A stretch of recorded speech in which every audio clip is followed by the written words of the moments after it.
time to let rip some star power.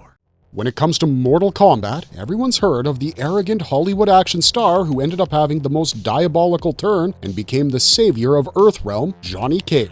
Johnny's life is like a movie on its own, going from a struggling movie star to a formidable warrior. And in today's video, we'll be looking into his life story, uncovering how Johnny is not just a pretty face. So what are you waiting for? Grab a seat and get over here. When it comes to Johnny Cage, we have 3 timelines that we need to catch up on. The Mortal Kombat franchise has been around for quite a while after all, so let's start off with the one that got us all falling in love with Mortal Kombat in the first place. But before we get too far ahead of ourselves, we do have a very small request. If you like our content, please support us by subscribing to the channel. It's a small click for you, but for us, it means a lot. Thank you. Let's begin.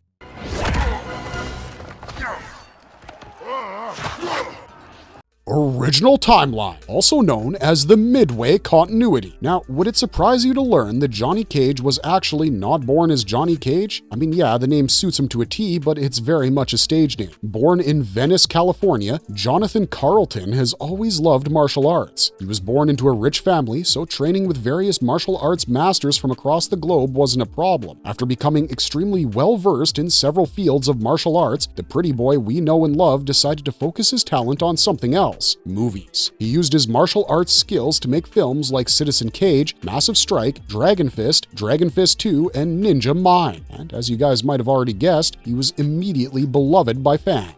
His movie Sudden Violence even won an award, so you know he was the real deal. But that also means that he got a bit cocky. I mean, can you blame him? Fame goes to everyone's head, and this man is famous.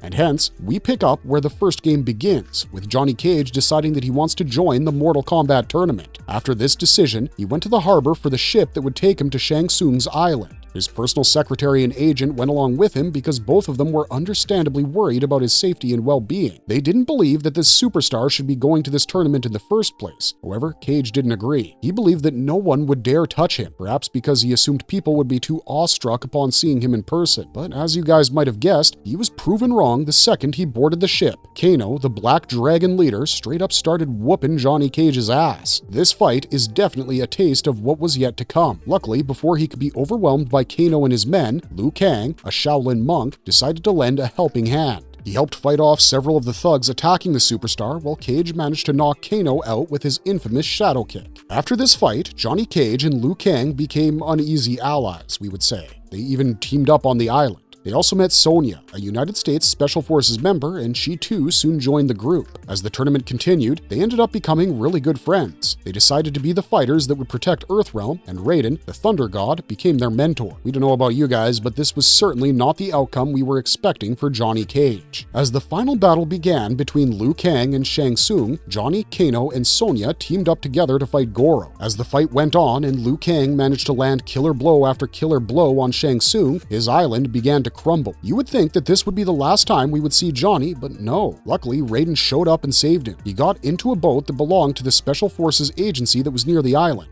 It was on this boat that Johnny met Major Jackson Briggs for the first time. Now, Jax Briggs was there because he was looking for Sonya. When Johnny showed up, he obviously thought Cage had some crucial information and started to interrogate him. No matter how honest Cage was, Jax refused to believe him because the story, well, it sounds a bit too crazy to be true. Since Cage couldn't give him any information and there was no sign of Sonya anywhere, Jax begrudgingly let Cage go. Once Cage returns to his normal life, he decides to make a movie about his experience on the island, which he titles Mortal Kombat. Surprise. As most of you Mortal Kombat fans might know, Sonya and Kano were both kidnapped by Shao Kahn. In the second game, we follow up on their story and find out that somehow Sonya managed to send a message out to Jax informing him of the events that had taken place. This is when Jax realized that the superstar was actually not telling him a balderdash story, but giving him the truth. Realizing that, Jax felt bad and showed up personally at Cage's commercial set, hoping to apologize to him for his rude behavior and for not believing him. But this apology had to wait because a revitalized Shang Tsung, along with Katana, Baraka, Jade, Melina, and Kintaro, decided to launch an attack on Johnny Cage. Like quite literally, the moment Jax showed up at the set, he saw Cage flying through a wall. Jax immediately joined the fight and started helping Cage against these rude intruders. Jax fought against Kintaro, which is definitely a huge feat because Kintaro is a Shokan. Khan. Now, luckily for them, soon enough, other Earthrealm warriors showed up and helped them fight the invaders off. Raiden too came to stop this fight, and that's when Shang Tsung suggested that they should have another Mortal Kombat tournament. With no other choice, Johnny and the other Earthrealm warriors joined the tournament again, this time traveling to Outworld. The second game ended with Liu Kang and Shao Kahn fighting, and Kang managed to beat Kahn to death. Well, almost death. As for our boy Johnny, well, we know how he disappeared from his commercial shoot, right? Well, once he returned, he decided to give his blockbuster Mortal Kombat film a sequel, Mortal Kombat 2. This movie ended up becoming the greatest film ever created, so maybe it was time for the third installment. But the future held different plans. I think we can all agree that it would have definitely been easier on Kang and the other Earthrealm warriors if Shao Kahn was dead, because in the third game, he returns with a lot of people, basically invading Earthrealm. Why? All because he couldn't handle his defeat at Liu Kang's hands. Talk about a temper tantrum, jeez. While we might be making jokes, there's no denying the battles that followed were absolutely brutal. Shao Kahn was relentless in his attack, and his extermination squad was particularly infamous. Sadly, in this riot, Johnny Cage had to go up against the leader of Kahn's forces, Motaro, and he was killed.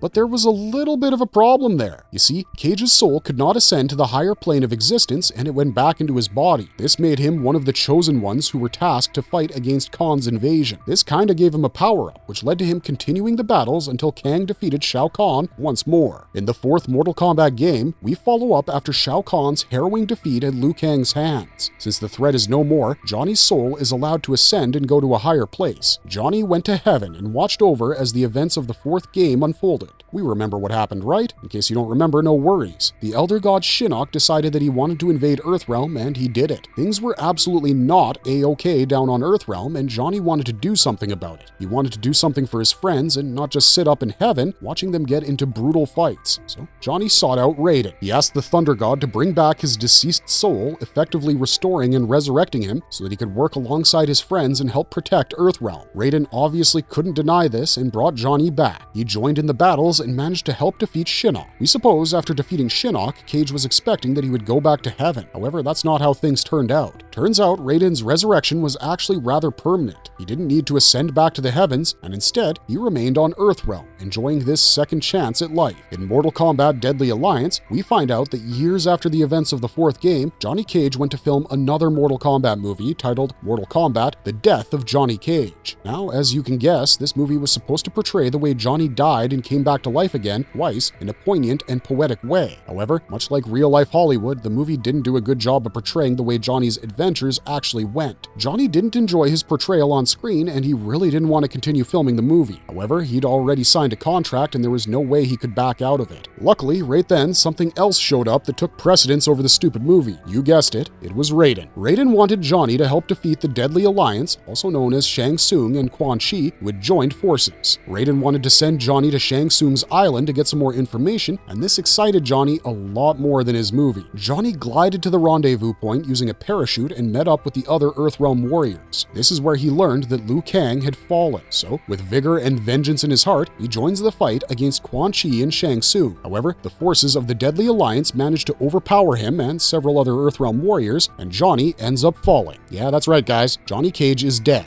Again. But he doesn't stay dead for long. In this sixth Mortal Kombat game, Mortal Kombat Deception, even though he's not one of the playable characters, we see his body, rather reanimated body, in the game. He was brought back to life by Onaga, who turned him into his slave. Luckily, Johnny manages to break free from this brainwashed evil state thanks to Liu Kang's spirit and Onaga. Once back on the good guys' side, we see Johnny again in Mortal Kombat Armageddon. In this game, we learn that Raiden is slowly being corrupted by Onaga. This is bad news because since Liu Kang is gone, the only person capable enough to lead the Earthrealm warriors is Raiden. But with him being gone too, there was no leader that the Earthrealm warriors could look up to. Johnny was upset about that. However, there were bigger problems at hand. Johnny started getting visions of Shinnok creating several portals all across different realms. Wondering about the validity of these visions, Johnny decides to visit these places, and what do you know? He finds out that his visions are actually true. There was evidence all over the place that Shinnok had visited these locations. One of the places in his visions was Shang Tsung's fortress on the island. Johnny figured that there must be something fishy going on there, and with the vision, he had more than enough reasons to snoop around.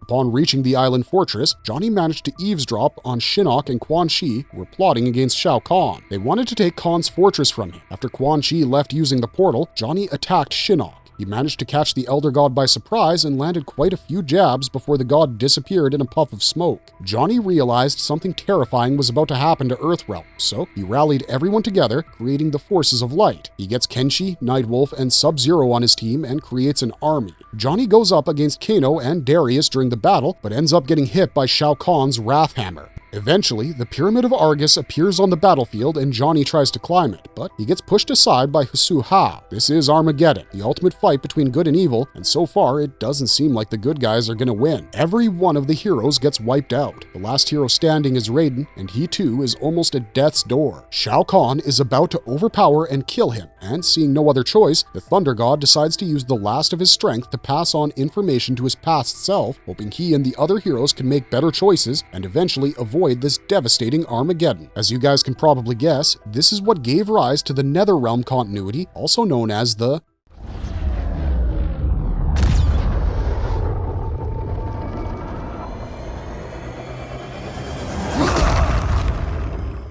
alternate timeline. Mortal Kombat 2011 starts off before the first Mortal Kombat tournament. Here, we meet Johnny Cage, still Jonathan Carlton by birth, now a huge martial arts movie actor. His smash hit movies include Citizen Cage, Dragon Fist, and Time Smashers. Given how popular he is, he's one of the highest paid movie actors in the world. However, there is this one little itty-bitty thing that he doesn't know. Turns out, he's actually the descendant of a Mediterranean cult that specifically created warriors for gods. And as you can guess, Johnny is one such warrior. Before the tournament begins, we actually see Johnny and Sonya meet. However, unlike the Midway timeline where Johnny and Sonya kind of became friends/colleagues from the get-go, in this timeline, Johnny tries to hit on Sonya. Obviously, Sonya's not very happy about that. Johnny Cage faces off against Reptile in his very first fight, and as you might have guessed, Johnny assumes that the Lizard Man is some kind of actor. This pairing, Johnny versus Reptile, was intentionally created by Shang Tsung because Johnny made comments about Shang's age. Unluckily for Shang Tsung, Johnny ended up winning against Reptile. He celebrates this win by badmouthing practically every other combatant in the tournament, which gives us a good look at Johnny's characteristics. His ego shines brighter than a diamond heel. The next person Johnny faces off against is Baraka, who he defeats as well. However, when Shang Tsung asks Johnny to kill Baraka, he refuses. This puts him on Raiden and Kang's radar. That day, after everyone had left, they approach Johnny and inform him about the future of Earthrealm. However, Johnny doesn't believe anything they have to say, claiming that he's an actor who only saves the world in his movies, not in real life. With that, he exits the conversation, going after Sonya, hoping to get a date out of her.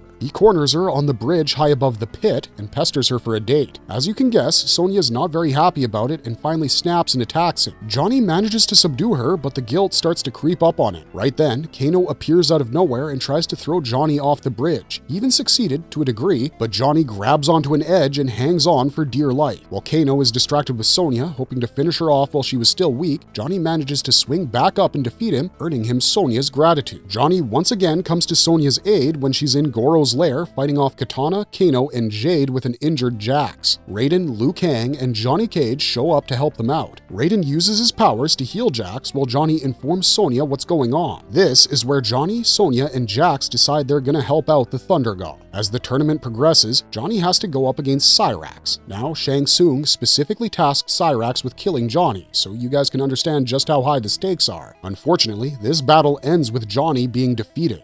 Luckily, Cyrax chooses not to kill him because of Raiden. Now, as Johnny has lost a fight, he was no longer a part of the tournament. Thankfully, Liu Kang won against Shang Tsung, and Earthrealm was saved. But was it? Later, during the celebration at the Wuxi Academy, Johnny and other Earthrealm warriors ended up being attacked by Tarkatans. Jax was knocked out in the fight, and when he came to, Johnny was the only one left standing. Sonya was kidnapped by Shang Tsung, and now all the Earthrealm warriors have to prepare for a second tournament. While Kung Lao and Liu Kang went to free their Shaolin masters from the Tarkatan forces, Johnny and Jax stayed back with Raiden. While they were together, Raiden got a vision that Sonya was going to get executed. This led to Raiden immediately teleporting into the armory with the other two. Johnny first berates Raiden for not teleporting them to the exact spot, and then he starts interrogating Jax, trying to find out exactly what sort of relationship he and Sonya share. While Jax explains that he was just her commanding officer and nothing more, he eventually loses his cool and gets into a fight with Johnny after the latter brags about his interest in Sonya in a predictably obnoxious way. Raiden managed to put an end to the fight, but by then, they were noticed by Jade.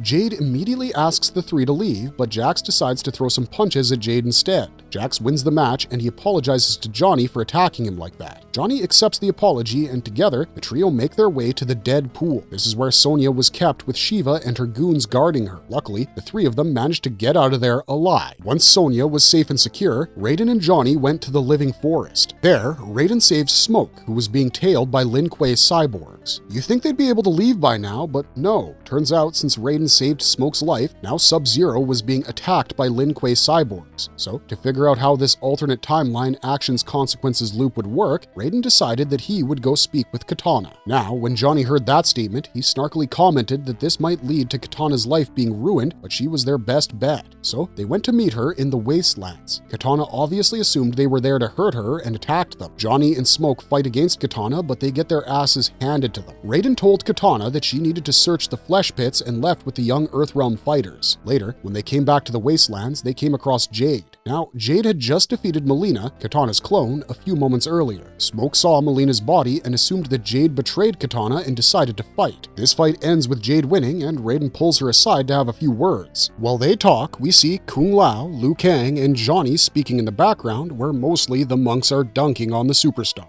Jade comes clean to Raiden and tells him that Kitana ended up getting captured, so Liu Kang and Kung Lao went to Kitana to save her, while Raiden and Johnny continued in the second tournament. Johnny ends up defeated at the hands of Ermac and is eliminated. Eventually, Johnny returns to Earthrealm, where the invasion is taking place. He fought with Motaro on the street. Raiden remembered what happened in the last fight between these two and intervened, killing off Motaro himself. This ensured Johnny's survival in this timeline. This time, Johnny shows up with the Earthrealm warriors when they're attacked by the Lin Kuei cyborgs. The heroes managed to save the day and went on to face Sindel. While Sindel managed to kill off most of the Earth warriors, Sonya and Johnny managed to survive this brutal assault. By this point, we have Liu Kang desperately trying to go against Shao Kahn. Raiden tried to stop him, but the moment Johnny and Sonya came to meet Raiden, they saw Liu Kang getting shocked. Hearing everything that's going on, Johnny and Sonya decide that they're going to fight Shao Kahn instead of Liu Kang. They try their best, really valiant efforts. However, Shao Kahn managed to blast them away easily. This forces Raiden to fight against Shao Kahn, and the Elder Gods come and take away Shao Kahn's body as punishment. Johnny and Sonya helped Raiden get back to his feet, and Raiden teleports them all away. Then, we get Mortal Kombat X, the second game in the Netherrealm continuity. This game picks up a few years after the events of the first. Johnny now works as a part of Sonya's special forces instead of being a superstar.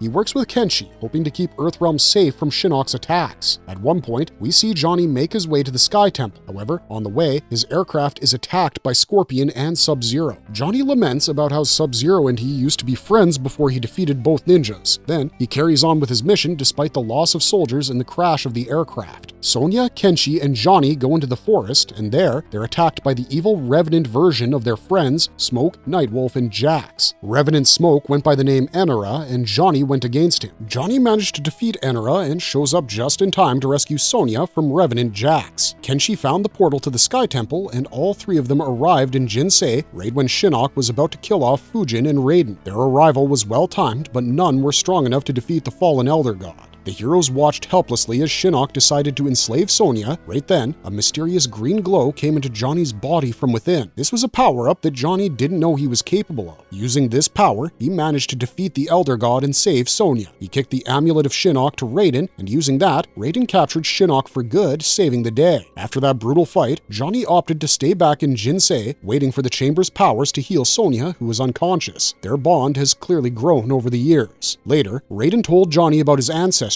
which explains that special power-up he showed. The Thunder God hypothesized that maybe the power only gets triggered when someone Johnny loves is in danger. After some time, we see Johnny and Sonya infiltrate Quan Chi's fortress. This is where they meet again with the Revenants under the Sorcerer's control. Johnny went up against Sub-Zero and Jax and managed to defeat both. However, before going down, Jax manages to stab Johnny in the back. As Johnny lays dying, his Revenant form starts to take over. Luckily, Raiden shows up right on time and stops the process for the time being. Using that time, Sonya manages to defeat Quan Chi for good, resulting in Johnny being saved and all the Revenants coming back into their human form. With these many missions where they've worked together, Johnny and Sonya's relationship blossomed quite beautifully and they ended up getting married. Together, they even had a daughter, Cassie Cage. However, there was a problem. You see, Sonya was much more focused on her work and didn't focus on the family the way Johnny wanted her to. This led to the couple eventually splitting up, but they remained amicable to each other, which is a great thing. Some 20 years after Shinnok's capture, Johnny decides to start a special team. This team had his daughter, Jackie Briggs, Jax's daughter, Takeda, Kenshi's son, and Kung Jin, Kung Lao's cousin. He sent them to the Lin Kuei Temple to figure out if Sub-Zero was still an ally. But actually, this was a plan concocted by Sub-Zero and Johnny to test out the group's teamwork. Eventually, Sonya called them back to the base. From Sonya, they learned that Melina, Katana's clone, had taken Shinnok's amulet. Li Mei, the leader of the refugees, told them this information, and she also told them that Kano was actually among the refugees. Hearing that, Johnny wanted to go with Sonya, but she refused. She told him to go talk with Colonel Flag instead, which made Johnny angry. At this camp, Sonya comes face to face with Kano and defeats him. Right as she's about to kill him, Kano tells her that if he dies, she would never know where the amulet was. Johnny doubles down on that logic and pleads with Sonya to stop. Eventually, Sonya relents and Kano tells them about the amulet's location. With the location now in their hands, Johnny and Sonya went over to Jax's house and persuaded him to help with their mission, defeating Quan Chi. Johnny also told Jax that Jackie was fine when he asked, even though in reality, the whole team was captured by Kotal Kahn. Jax managed to capture Quan Chi and bring him back to Earthrealm so that Raiden could make him undo the spells on the Revenants.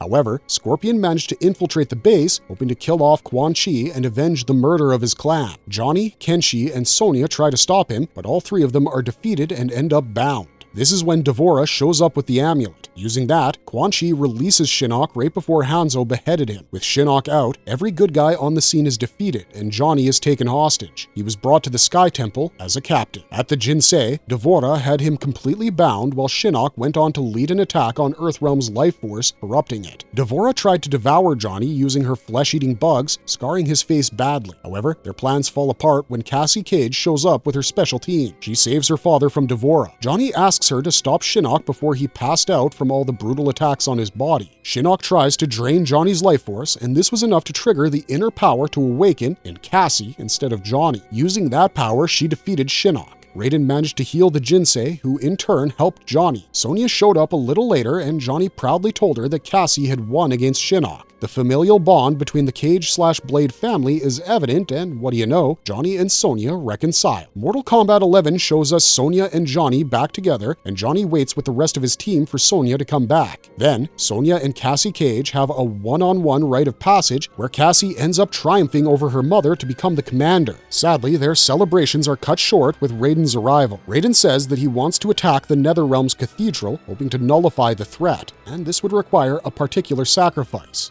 Johnny is now a family man, so he really doesn't want to risk anything. This led to tension between Johnny and Raiden, which luckily Sonya diffused. She spoke with Raiden, and the final attack plan was formed. Johnny waited for the special forces to return, and when they did, he was at first relieved, but soon overwhelmed with grief when he realized that Sonya was the sacrifice that Raiden had mentioned earlier. Soon after, Kronika showed up. She used her powers to disrupt time and create a huge sandstorm in the Special Forces base. Johnny shielded Cassie from the sandstorm, and right then, he came across Sonya, Jax, and Johnny's younger self. Turns out, Kronika pulled the younger versions of many characters back into the current world, and all these younger versions were from the time right before Shao Kahn's tournament held in Outworld. The shock wears off when Raiden vanishes into the sand. Johnny was now forced to spend time with his younger self, realizing just how arrogant he used to be. He keeps getting frustrated with his younger self over and over again, and in the midst of this, he tries to speak with younger Raiden, Liu Kang, Katana, Jade, and Kung Lao, especially after Raiden's current version disappeared. Eventually, Johnny and Johnny come together because of their shared admiration for Sonya when the cyber Lin Kuei and Black Dragon attack the base. As they fought against the enemy forces, they quickly realized that if something happened to the younger version of Johnny, the effects would show up on older Johnny too. He fought against Aaron Black and managed to defeat him. Then, older Johnny found out from Cassie that younger Sonya was kidnapped, so realizing that if younger Sonya dies, Cassie will never be born, older Johnny commandeers a tank from the cyber Lin Kuei and goes to save her. Even though his tank was taken out of commission when Sector calls an airstrike, Johnny manages to lure the plane in and destroy it. He fought with the leader of the cyber Lin Kuei and was eventually interrupted by a younger version of Kano. He beats up the younger Kano quite a bit for hurting his family, but he's stopped in his tracks when older Kano shows up with a younger Cage as a hostage. With no other choices, the Special Forces team had to stare as the Black Dragon left the base with the younger versions of Sonya and Cage. Cassie managed to put a tracker on the aircraft, but they had bigger problems at hand. Turns out, Kano had turned Sector into a nuclear bomb that would detonate any minute. Luckily, right before the entire Special Forces team went up in smoke, Raiden shows up to save them. He brought all of them to the Shirai Ryu's fire garden. The grievous injuries on older Johnny Cage put him out of commission, forcing the others to fight against Kronika. Back at the Black Dragon's lair, younger Johnny Cage is forced to fight against Sonya. She eventually refuses to fight against him because she knows that Johnny is her husband. However, Johnny asks her not to stop. This was the only thing they could do to buy themselves more time. Luckily, this reluctant fight was eventually brought to a swift end when Cassie shows up with her rescue team. They manage to break out Cage and Sonya and come face to face with Aaron Black. Aaron shoots Johnny in the shoulder, which takes him out of the fight. Luckily, Sonya jumps in and stops Black from killing Johnny for good. With the gunslinger out of commission, they meet up with Cassie and fight their way to evacuation. But right then, they're intercepted by Kano. Younger Sonya went up against younger Kano and defeated him. However, older Kano managed to get younger Johnny hostage, reminding Sonya that if he killed younger Johnny, older Johnny and Cassie would die as well. Well, sadly for Kano, Sonya is much quicker with her hands and she killed off the younger Kano, removing the older Kano from the equation. Johnny is evacuated for medical care while Sonya and Cassie remain back to subdue Garrus. What happens to both Johnny Cages after Kronika inevitably resets the time remains unknown. In the aftermath, we learn that Raiden healed younger Johnny with his powers. However, seeing Sindel and Shao Kahn defeat Cassie and Sonya, Johnny decides to fight against them. However, he was swiftly defeated and taken hostage with his wife and daughter, leaving all of their fates unknown. With that, guys, we finally come to the end of the Netherrealm continuity. That brings us to, you guessed it, the most recent continuity of them all,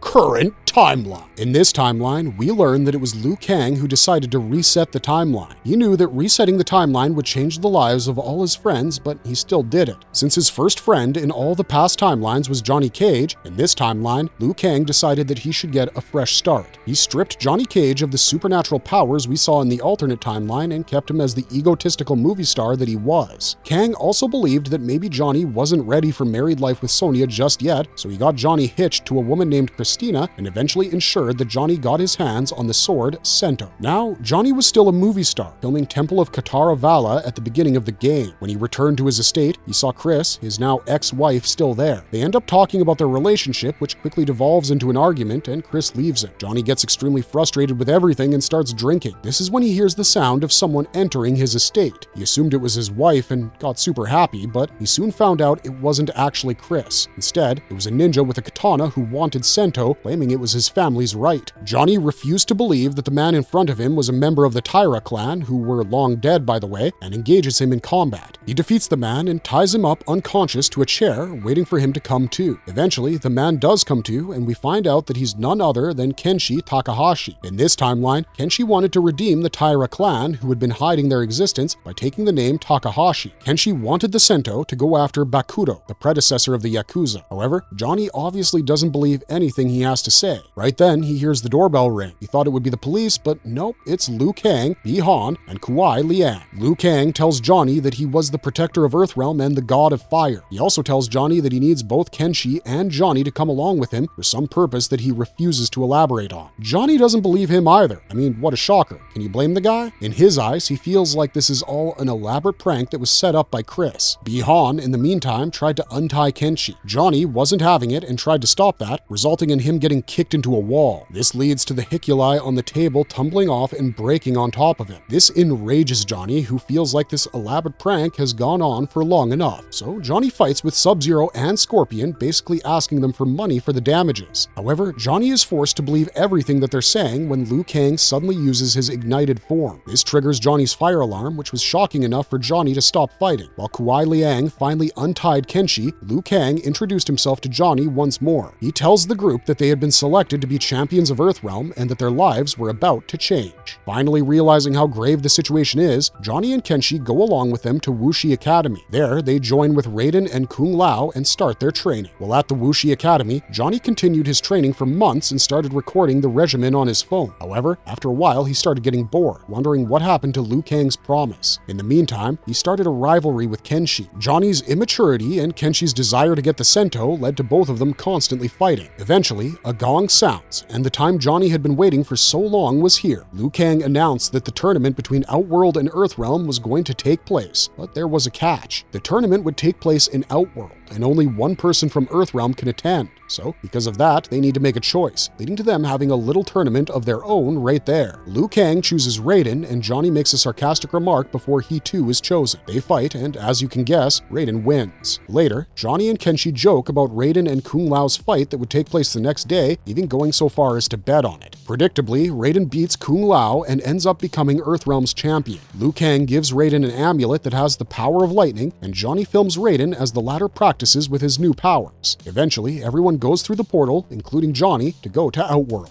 Once there, they meet up with Katana and Melina, the two princesses, along with Umgadi and Tanya. The entire group was led to Empress Sindel's court in carriages, while Johnny videographed everything that he could. He watched Raiden win against both Reiko and Li Mei. Later that day, there was a banquet for everyone. There, Johnny started speaking with Katana and was surprised to learn that she was actually quite a bit older than him. The next day, Raiden had his final matches. One was against Katana, who stepped in for Melina, and the other was against General Shao. Johnny watched both matches and congratulated Raiden as they made their way home to Earthrealm. After returning home, Johnny finally got a taste of the excitement he had been craving for so long. He was sent on a mission because Liu Kang and Garrus both found out that Shang Tsung was planning on doing something to ruin the peace between Outworld and Earthrealm. So, with that being said, Liu Kang sent Johnny, along with Kenshi and Kung Lao, to sneak into Outworld and hopefully capture Shang Tsung using this one talisman that was attuned to his chi. Johnny brought Sento with him on this mission, and as you guys can guess, Kenshi and Johnny quarreled over it. Johnny kept being arrogant and taunted Kenshi for being unable to save his own clan, which definitely raised the tension amongst the group. Before any of them snapped at the other, the trio came across a Tarkatan colony. The trio found out that this Tarkatan colony was actually created by Shang Tsung and his lackeys. You see, Shang Tsung brought together all the rabid Tarkatans together in this colony. One of the Tarkatans was held down so that Shang Tsung could steal his bone marrow. However, that Tarkatan managed to outsmart Shang Tsung. This Tarkatan and all his people started going after Shang Tsung, and Johnny was more than happy to see the sorcerer die a painful death at the hands of these people. However, Kenshi remembered that Liu Kang wanted Shang Tsung alive, so they had to join the fight. Reluctantly, the trio join in and start defending Shang Tsung, but the sorcerer was a smart man. He figured out what they were there for and escaped by shapeshifting, leaving these young soldiers to fight their way out of the rabid Tarkatans who were thirsty for some violence. Luckily, Kenshi managed to befriend the Tarkatans using his quick thinking, and the trio were introduced to Baraka. We learn that he's the leader of the group and that he's also the man Shang Tsung was trying to get the bone marrow from. The trio quickly befriends the colony, and Baraka offers to take the trio to Shang Tsung's laboratory, where hopefully they would be able to fix the talisman that Liu Kang gave them, which broke apart during the fight. Despite Baraka not being able to give them any guarantee about what they would see inside the lab, the trio goes ahead with this plan. They head inside the lab while Baraka stands outside as guard. They sneak up to the second floor and find Shang Tsung there, but he's not alone. Shang Tsung was there with High Mage Rain and Tanya watching Melina, who was knocked out cold and tied to this medical recliner. Now, obviously, if you stumble across a scene like this, you would think the worst, right? Johnny and the rest of the gang are no different. They assumed that maybe Shang Tsung did something to Melina, especially after he mentioned Baraka's bone marrow in the conversation. So, without any more delay, the Earthrealmers decide to show themselves to Shang Tsung and save Melina. Except, as you might have guessed, things aren't what they seem to be. Turns out, Melina was already infected with Tarkat. So, yep, now she's not Melina, she's Monster Melina. And Shang Tsung was actually using Baraka's bone marrow to create a cure for Melina's disease. The whole plan goes awry, and Johnny is now forced to hold Melina back with Kenshi while she rages out. Shang Tsung hurried to make more serum while they bought more time. However, Monster Melina is far stronger than they had thought. She managed to not only break out of her binds, but also slashed Kenshi's eyes with her sais when he swept in to save Johnny from being killed. Johnny obviously was horrified to see Kenshi's sacrifice. Luckily, the fight ended with Katana, General Shao, and Shokan Goro showing up. Now, these people have no idea what went down. They assumed that Johnny, Kung Lao, and Kenshi, along with Baraka, were harming Melina. So they captured the Earthrealmers and they were brought back to Shang Tsung's real laboratory as prisoners. It's made very evident that the sorcerer plans on performing some disgusting and brutal experiments upon them. Well, locked up in the jail cell, Johnny somehow managed to get to Kenshi. He was shocked and absolutely broken up about the huge sacrifice Kenshi had made for him. Johnny promised Kenshi that he would never forget his sacrifice, but before their particularly romantic moment could go on any longer,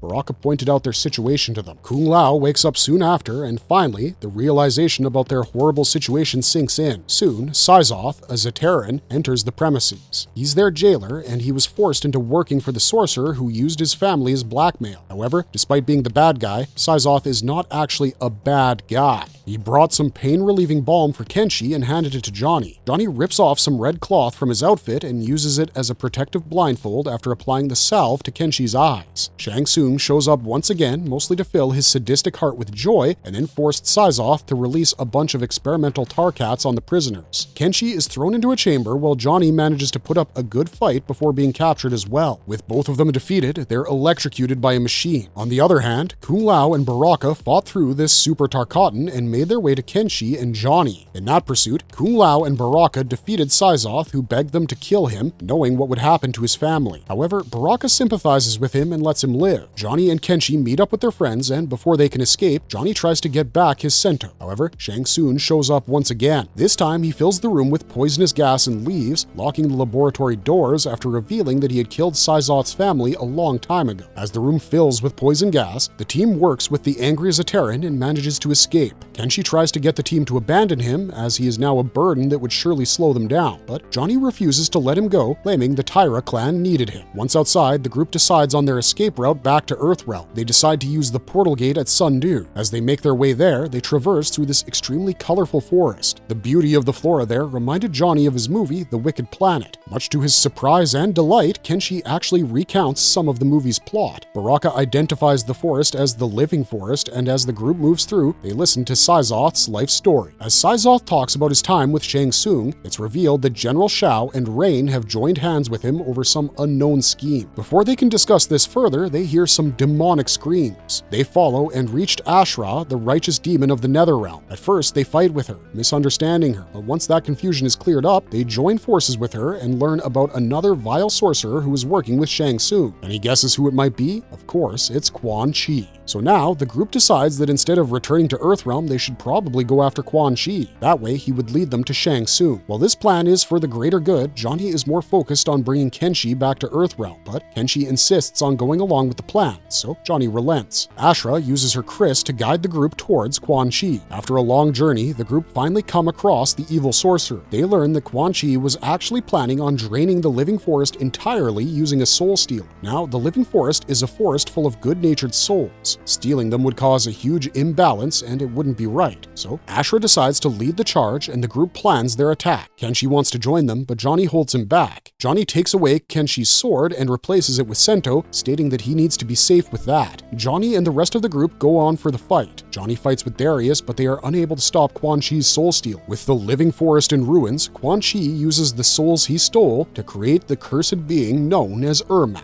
Ermac is far stronger than all the heroes and immediately starts overpowering them. He even managed to knock Johnny unconscious. However, suddenly, Kenshi heard his ancestors from Sento, and they give him these supernatural, almost mystical senses that allow him to fight back against Ermac, effectively siphoning the souls and stealing that power for himself. Thanks to Kenshi joining in, Ashra was able to defeat Ermac and destroy the Soul Stealer. The souls are released in one go, and one of them knocks out Quan Chi by draining his energy. Johnny then regroups with his team and jokes about Sento's powers with Kenshi. The group then carries the unconscious Quan Chi with them and reaches Sundu. They arrive during this nighttime festival, so to blend in better, they all dress up in costumes that Johnny steals. Ashra is understandably not very happy with her costume, but Johnny insists that it suits her. Kenshi was worried that carrying the unconscious Quan Chi would garner quite a bit of attention, but Johnny managed to explain that the sorcerer was like that drunk friend of the group. Sizoth climbed up on the rooftops to get a better view and prepared a distraction for the team. However, as the distraction begins, Johnny and the others get close to the portal gate, except for Kenshi, who is with Sizoth, and ends up being pursued by General Shao. As if that wasn't enough, Quan Chi starts to come back to his senses right then. Without wasting another minute, Kung Lao and Johnny beat Quan Chi and knock him out once more. Then, they they somehow manage to fight through the minions of General Shao, while Syzoth and Kenshi make their way back to them. Johnny even goes out of his way and punches Goro for the last time they fought. This starts a commotion, and Motaro and the other guards start coming towards them. Syzoth notices this and warns everyone to make their way to the portal. Johnny manages to land another punch on the Shokan before he goes through the portal. Back on Earthrealm, the moment Liu Kang joins them, Johnny gives him the details of everything that had gone down, including Kenshi's new magical eyesight. Liu Kang notices how tired everyone was and suggested they all get some rest, but he spoke too soon because the moment he heard about Quan Chi and Shang Tsung joining hands from Ashra, he commands everyone's hands on deck. Still, Johnny managed to get some rest along with the other champions, and Liu Kang heads off into Outworld. This is where we learn who the actual enemy is. Turns out, it's Shang Tsung from the alternate timeline. He had won against Liu Kang and managed to get control of the hourglass. Shang Tsung from the alternate timeline was a Titan, and he had manipulated Liu Kang's timeline to his benefit. With this revelation, our heroes soon realized that there were bigger things at stake. A soul-fueled dragon army and a bunch of portals leading into this timeline from the alternate timeline were bad news. So Johnny and the rest join forces with the current timeline's Shang Tsung and Quan Chi to defeat the Shang Tsung from the alternate timeline, which we shall now call Titan Shang Tsung.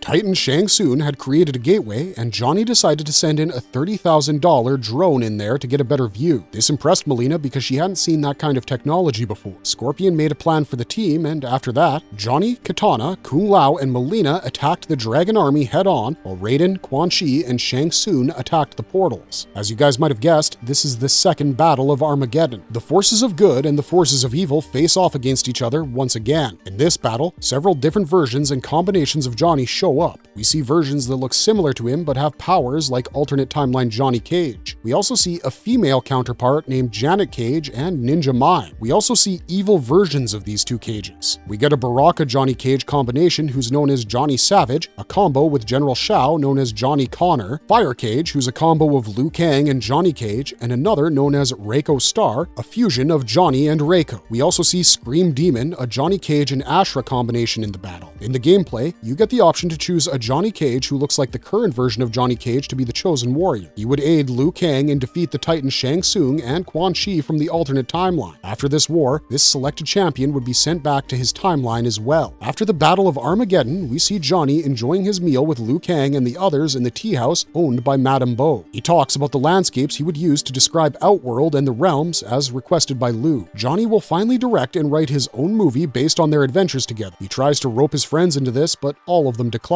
The game ends with Johnny and the other champions having a cute bickering session after he thanks Liu Kang for changing his life for the better.